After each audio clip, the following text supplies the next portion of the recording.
Stocks வாங்கி விற்று தலைவலியோடு இருக்கிற இன்வெஸ்டராக நீங்கள் இருக்க வேணாம்னு நினைக்கிறீங்களா? மியூச்சுவல் ஃபண்டில் தாராளமாக நீங்கள் இன்வெஸ்ட் பண்ணலாம். 1 கோடி என்ற இலக்கை அடையலாம். சில ஆயிரம் சம்பாதிக்கக்கூடிய ஒரு முதலீட்டாளராக நீங்கள் இப்போ இருந்தாக்கணும். லட்சங்களை கடந்து 1 கோடியை நீங்கள் எட்ட முடியும். மைல்ஸ்டோன்ஸ் 12 அதற்கான ஒரு இடம் தான்.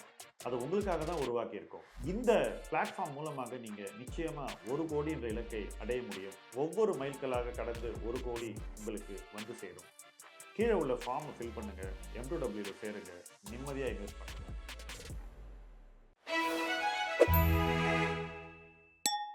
ஃப்ரெண்ட்ஸ், இந்த முதலீடுகளும் பதிவில் நம்ம பேச போகிற தலைப்பு என்னுடைய IPO அனுபவங்கள். நான் ஏற்கனவே ஒரு வீடியோவில் சொல்லியிருக்கேன், நான் IPOவில் பார்ட்டிசிபேட் பண்ணுறதில்லை அப்படின்னு. அப்புறம் உங்களுக்கு என்ன அனுபவம் இருக்க முடியும் அப்படின்னு நீங்கள் கேட்கலாம். IPO என்பது ஒரு நிறுவனத்தினுடைய பயணத்தின் தொடக்கம். அந்த தொடக்கத்திலேருந்து அந்த நிறுவனம் வளரும், அதன் மதிப்பு மாறும், அதன் பங்குதாரர்கள் மாறுவார்கள், அதனுடைய ஈக்விட்டி மாறும், வளர்ச்சி ஏற்படும். இப்படி ஒரு டைனமிக்கான ஒரு இடத்துக்கு ஒரு கம்பெனி ஒரு பயணத்தை மேற்கொள்றதுன்னு ஒரு துவக்கம் தான் IPO. அந்த பயணத்தில் எனக்கு நிறைய ஆர்வம் உண்டு. ஸோ ஒரு பயணத்தில் ஆர்வம் இருக்கும்போது அதை துவக்கத்துலேருந்து பார்த்தா தானே சரியாக வரும். ஸோ அதைத்தான் நானும் செய்கிறது. ஸோ ஒரு கம்பெனி IPO வருதுன்னா ஃபஸ்ட்டு அவங்க பதிவு செய்யக்கூடிய ப்ராஸ்பெக்டஸை படிப்பேன். DRHPன்னு சொல்லுவாங்க, டிராஃப்ட் ரெட் ஹெரிங் ப்ராஸ்பெக்டஸ்னு. இது செபி வெப்சைட்டில் இருக்கும். ஸோ ஃபஸ்ட்டு என்ன பண்ணுவோம், இதை ஃபுல்லாக படிப்போம். படிக்கும்போது அந்த நிறுவனத்தை பற்றி பல தகவல்கள் நமக்கு கிடைக்கும். அந்த ப்ராஸ்பெக்டஸில் என்னெல்லாம் இருக்கும்னு நான் சொல்கிறேன் உங்களுக்கு. கம்பெனி யாருடையது, யார் யாரெல்லாம் முக்கியமான ஷேர் ஹோல்டர்ஸ், அந்த கம்பெனியினுடைய ஃபைனான்ஷியல் ஸ்ட்ரக்சர் என்ன, அவங்க என்ன தொழிலில் இருக்காங்க, அந்த கம்பெனியினுடைய பாஸ்ட் பர்ஃபார்மன்ஸ் என்ன, அவங்க மேலே ஏதாவது கேசஸ் இருக்கா, அவங்களுடைய லீகல் ட்ராக் ரெக்கார்டு என்ன, அவங்க அடுத்தது என்ன செய்ய போகிறாங்க, எதுக்காக பணம் ரைஸ் பண்ண வராங்க, யார் அவங்களுடைய முக்கியமான முதலீட்டாளர்கள், யார் அவங்களுக்கு இந்த பணத்தை ரைஸ் பண்ணி கொடுக்க போகிற investment bankers, managers to the issue யார் பேங்கர்ஸ், யார் அவங்களுடைய அக்கௌண்டன்ட்ஸ், யார் அவங்க நிறுவன கணக்குகள்லாம் தணிக்கை செய்கிறாங்க, வக்கீல் யார், இப்படி பல தகவல்கள் கிடைக்கும். அது மட்டும் இல்லை, அந்த நிறுவனத்துடைய இண்டஸ்ட்ரி ஸ்ட்ரக்சர் அதை பற்றியெல்லாம் டீட்டெயில்டாக அவங்க அதில் தகவல்கள் கொடுத்துருப்பாங்க. ஸோ ஒரு ப்ராஸ்பெக்டஸை படிக்கும்போது ஒரு நிறுவனத்தை பற்றின ஒரு பேசிக் அண்டர்ஸ்டாண்டிங் நமக்கு கிடைக்கிறது. ஆனால் ப்ராஸ்பெக்டஸை படிக்கிறது சுலபம் இல்லைங்க. இன்றைக்கி நிறுவன ப்ராஸ்பெக்டஸ் 100கணக்கான பக்கங்களுக்கு போகுது, சிலது 1000 கூட போகுது. ஸோ அதில் என்னென்ன தகவல்களை கரெக்டாக ஸ்கிம் பண்ணி படிக்கணும் அப்படிங்கிறது மிக மிக முக்கியமான ஒரு தேவை. ஸோ என்னுடைய பயணம் இந்த ப்ராஸ்பெக்டஸை படிக்கிறதுல ஆரம்பிக்கிறது. அடுத்தது, முந்தியெல்லாம் கம்பெனி எப்படி பர்ஃபார்ம் பண்ணணுன்னு ஃபார்வர்ட் லுக்கிங் ஃபைனான்ஷியல்ஸ் கொடுப்பாங்க. ஆனால் பல ஆண்டுகளாக அதெல்லாம் நிறுத்தப்பட்டிருக்கிறது. ஸோ இந்த நிறுவனம் இந்த இஷ்யூக்கு அப்புறம் என்ன பர்ஃபார்மன்ஸ் கொடுக்கும்னு நமக்கு எந்த விதமான எதிர்பார்ப்பையும் கம்பெனி செட் பண்ணல, ப்ராஸ்பெக்டை செட் பண்ணுறதில்ல. ஸோ அது நிறுத்தப்பட்டிருக்கிறது.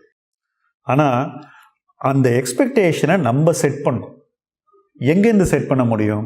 அந்த கம்பெனியுடைய ப்ரமோட்டர்ஸ் என்னெல்லாம் சொல்கிறாங்க அப்படிங்கிறத நம்ம கவனிக்கணும். அந்த ப்ராஸ்பெக்டஸில் என்ன சொல்லியிருக்காங்க, பொதுவெளியில் என்ன சொல்லியிருக்காங்க, ரெண்டுத்தையும் பார்க்கணும். அடுத்தது, அந்த கம்பெனியுடைய காம்படிட்டர்ஸ் யார், அவங்க எப்படி வளர்ந்துக்கிட்டு இருக்காங்க, அதே அளவு வளர்ச்சி இந்த கம்பெனியால் பண்ண முடியுமாங்கிற அந்த ஒரு அசஸ்மெண்ட்டையும் நம்ம பண்ணணும். இதுக்கு அடுத்தது, கம்பெனி வெளியிடக்கூடிய முதல் காலாண்டு அறிக்கை இருக்கு இல்லையா, அந்த ரிசல்ட்ஸை நம்ம ரொம்ப கூர்ந்து கவனிக்கணும். அந்த ரிசல்ட்ஸில் எப்படிப்பட்ட மாற்றங்கள் தெரிகின்றன அப்படிங்கிறத பார்க்கணும். ஒரு கம்பெனி பணம் ரைஸ் பண்ணோடனே முதல் காலாண்டுலேயே பெரிய மாற்றம் யூஸ்வலாக வராதுங்க. ஏன்னா அவங்க பணம் ரைஸ் பண்ணி அந்த பணத்தை இன்வெஸ்ட் பண்ணி அதுலேருந்து வரக்கூடிய ரிசல்ட் வரத்துக்கு கொஞ்சம் நாள் ஆகும். ஸோ அந்த பணத்தை அவங்க எப்படி இன்வெஸ்ட் பண்ணியிருக்காங்க அப்படிங்கிறதையும் அந்த கம்பெனி வெளியிட வேண்டும். அந்த தகவல்களையும் நம்ம பார்க்கணும். நீங்கள் ஒரு கம்பெனிக்கு ஒரு 1000 கோடி கொடுக்குறீங்கன்னாக்கா அந்த பணம் எங்கே போச்சு, அவங்க சொன்ன யூஸுக்கு அந்த பணத்தை கரெக்டாக பண்ணியிருக்காங்களா, இல்லை அதை இன்னும் சும்மா வச்சுருக்காங்களா, அவங்க சொன்ன ப்ராஜெக்ட் எப்படி நடந்துக்கிட்டு இருக்கு, அவங்க சொன்ன விஷயங்களை செய்கிறாங்களா அப்படிங்கிறத நம்ம தொடர்ந்து கூர்ந்து கவனிக்க வேண்டும். So end use of funds அப்படின்னு சொல்லுவாங்க. ஸோ ஒரு இஷ்யூவில் வரக்கூடிய பணம் எப்படி ஸ்பெண்ட் ஆகுதுங்கிறதையும் நம்ம தொடர்ந்து கவனிக்கணும். ஒரு காலாண்டில் எந்த ஜட்ஜ்மெண்ட்டும் பண்ண முடியாது. ஸோ தொடர்ந்து ஒவ்வொரு காலாண்டாக பார்த்து கொள்ள வேண்டும். இதில் முக்கியமான ஒரு மைல்ஸ்டோன் இருக்குங்க. ஒரு கம்பெனி ஐபிஓ வந்ததுக்கப்புறம் first public annual report. So ஒரு முழு வருஷம் முடிஞ்ச உடனே அவங்க ஒரு ஆனுவல் ரிப்போர்ட் அனுப்புவாங்க. அந்த ஆனுவல் ரிப்போர்ட்டை ஃபுல்லாக படிக்கணும். ஏன்னா அதில் நிறைய டிஸ்க்ளோசர்ஸ் இருக்கும். உதாரணத்துக்கு யாரெல்லாம் புதுசாக அந்த கம்பெனியில் ஷேர் ஹோல்டராக வந்திருக்காங்கன்றது தெரியும், பெரிய ஷேர் ஹோல்டர்ஸ். ஸோ இந்த கம்பெனி மேலே அதிக நம்பிக்கையுடையவர்கள் யார் யார் அப்படிங்கிற ஒரு டீட்டெயில் நமக்கு நிச்சயமாக தெரியும். அதில் 1% மேலே உள்ள ஷேர் ஹோல்டர்ஸ் வருவாங்க, இல்லை டாப் 10 ஷேர் ஹோல்டர்ஸ் வருவாங்க. ஸோ அந்த லிஸ்ட்டை பார்க்கணும். அடுத்தது அந்த கம்பெனியினுடைய ஹிஸ்ட்ரி என்ன, ஃபைனான்ஷியல் ஹிஸ்ட்ரி காட்டுவாங்க. ஏன்னா ரிசல்ட்ஸ் அட் அ கிளான்ஸ் அல்லது ஸ்னாப்ஷாட் அப்படின்னு போட்டால் ஒரு 5 வருஷம் இந்த கம்பெனி எப்படி பர்ஃபார்ம் பண்ணியிருக்குன்னு சொல்லுவாங்க. அடுத்தது ஆனுவல் ரிப்போர்ட்டை பார்க்கும்போது அதில் டைரக்டர்ஸ் ரிப்போர்ட் இருக்கும், மேனேஜ்மெண்ட் டிஸ்கஷன் அனாலிசிஸ் இருக்கும், ஃபைனான்ஷியல்ஸ் இருக்கும். நீங்கள் ஆனுவல் ரிப்போர்ட்டில் பேலன்ஸ் ஷீட்டை பார்க்கலாம், ப்ராஃபிட் அண்ட் லாஸ் அக்கௌண்ட் பார்க்கலாம், நோட்ஸ் ஆன் அக்கௌண்ட்ஸ் பார்க்கலாம். அதுக்கு அடுத்தது கேஷ் ஃப்ளோ ஸ்டேட்மெண்ட்ஸை பார்க்கலாம். அப்புறம் இந்த நிறுவனத்துக்கு நிறைய சப்சிடரிஸ் இருந்தால் அந்த கம்பெனிஸுடைய அக்கௌண்ட்ஸையும் அவங்க அதில் சேர்க்க வேண்டிய ஒரு சூழல் இருக்கும். ஸோ அதை கன்சாலிடேட் பண்ணி மொத்தமாக ஒட்டுமொத்தமாக நிறுவனத்துடைய பர்ஃபார்மன்ஸ் என்னன்னு பார்க்கலாம். ஸோ இந்த ஐபிஓங்கிறது ஒரு ஸ்டார்டிங் பாயிண்ட் தான்.